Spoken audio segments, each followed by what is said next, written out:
Most people believe that exercise is important for a healthy lifestyle.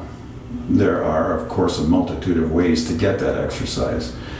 Many people choose to play sports in competition that challenges the body and mind. Sports enthusiasts are inspired by those who have reached the pinnacle of a particular sport. We need mentors, role models, or icons to inspire us and to emulate in all aspects of life, including exercise and sports.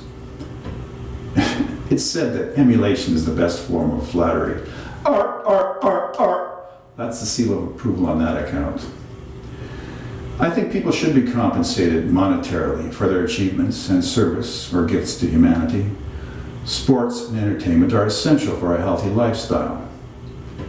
How much they get compensated is another matter. Doing some research on the internet, there are a few things that have come to light for me. Now, don't quote me on the numbers. Do your own research. Conor McGregor made $188 million in 1 year at mixed martial arts.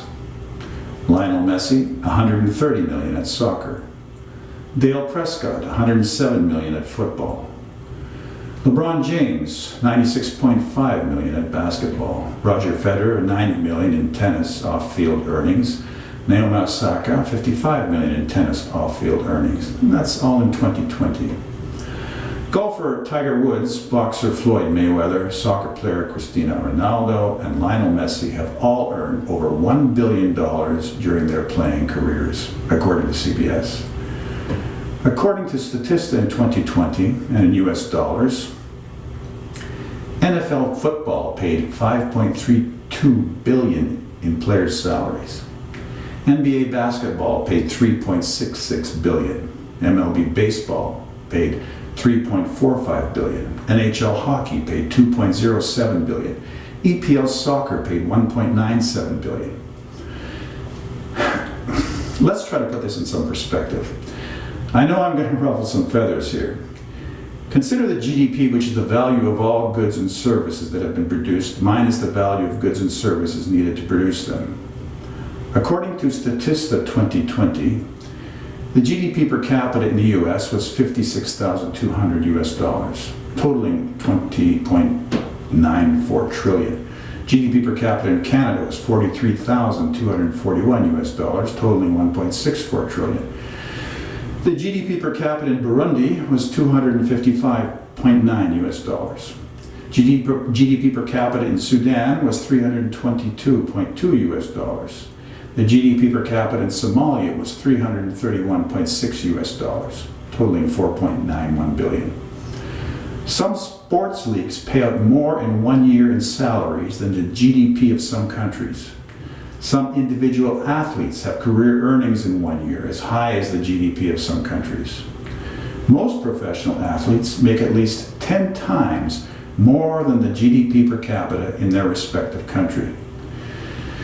The average North American makes about $53,000 US dollars per year.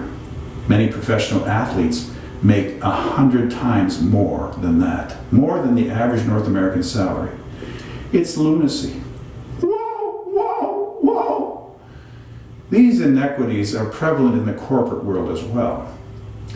According to the Economic Policy Institute, CEOs in America were paid 251 times as much as a typical worker in 2020.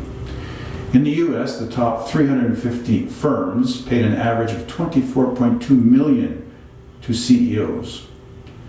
More lunacy. Whoa!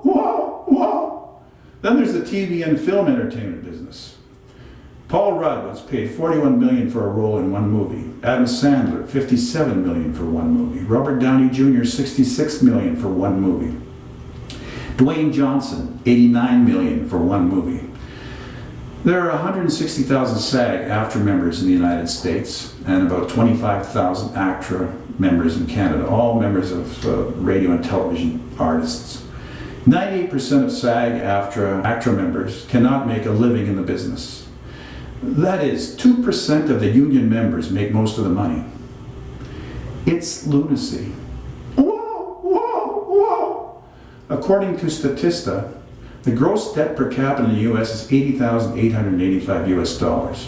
The gross debt per capita in Canada is $74,475 Canadian dollars. There are over 17 million children in North America that do not have enough to eat. In Canada, food insecurity affects 1 in 7 children. Food banks everywhere in North America cannot keep up with the demand. 9 out of 10 children in Africa do not meet the World Health Organization criteria for a minimum acceptable diet. I think capitalism has gone awry. It's all lunacy.